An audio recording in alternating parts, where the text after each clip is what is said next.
two identical point masses P and Q suspended from two separate massless springs of spring constants K1 and K2 respectively oscillate vertically.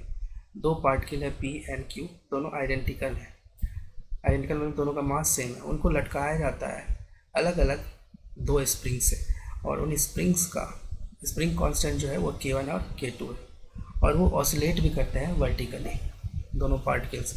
If there maximum speeds are same the ratio AQ by AP of amplitude AQ of mass Q to the amplitude AP of mass P is.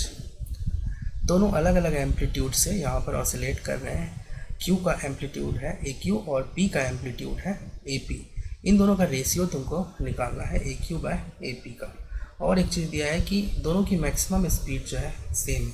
देखो spring block system या spring point mass system जो है वो SHM करता है. Suppose there is a point mass like इस तरह से लटका हुआ है पॉइंट मास, या एक ब्लॉक ही मान लो इसको, दोनों सेम ही केस होगा.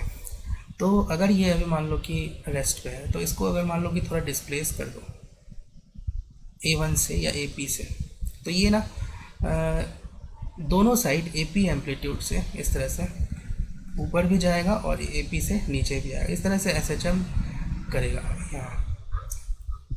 तो SHM करेगा तो ये इसका मीन पोजीशन पर जो है मैक्सिमम वेलोसिटी होगी, और मैक्सिमम वेलोसिटी कितना होगा omega AP, omega P into AP.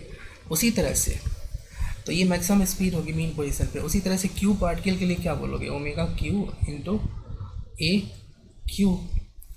अब ओमेगा जो होता है, ओमेगा इक्वल टू होता है √K/m होता है, तो यहाँ पर रख दो. अब P के लिए K1 दिया है, K1 बाय मास तो m रख दो, मास दोनों का सेम लेना है, into AP equals to omega Q क्या रखोगे, तो K2 बाय मास तो m ही रखोगे, सेम रखोगे दोनों में, AQ. तुमको निकालना है m कैंसिल हो जाएगा, और तुमको निकालना है AQ बाय AP. तो AQ बाय AP निकालोगे तो वो आ जाएगा √K1/K2. तो fourth option will be the correct option.